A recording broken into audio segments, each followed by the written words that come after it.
मला जे मृगबार धरला होता तर त्यावेळेस अपेक्षा नव्हती इतका होईल म्हणून माल. आणि माल एकदम क्वालिटीचा जलमला, एकदम क्वालिटी आली.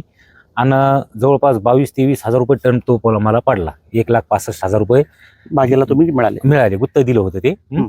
तर रासायनिक मध्ये समजा जर ती बाग तुम्ही केली रासायनिक असती, जर मी जर बाग तो दिला असता तर मला 60-65 हजार रुपये झाले असते. म्हणजे एक तर क्वालिटी नसती राहिली त्याला, बरं. क्वालिटी अजिबात राहिली नसती आणि गोडवा नसता राहिला. गोडवा राहिला नसता. हा, त्याच्यामुळे त्याला मला 1 लाखाचा त्याच्यात फायदा मिळाला. मित्र, आज काळे साहेबांनी एक अतिशय मार्मिक गोष्ट सांगितली. मृगबहारामध्ये येणाऱ्या मालाला क्वालिटी येत नाही.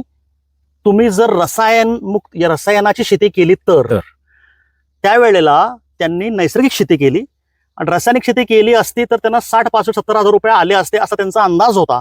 इतक्या वर्षाचा अनुभव आहे, आज बाग इतक्या वर्षाची आहे, त्यामुळे तो काय अंदाज त्यांचा चुकीचा नसणार. 60-70 हजार रुपये ज्या बाग त्यांना देऊ शकणार होती त्या बागेनं त्यांना 1,65,000 रुपये ठोक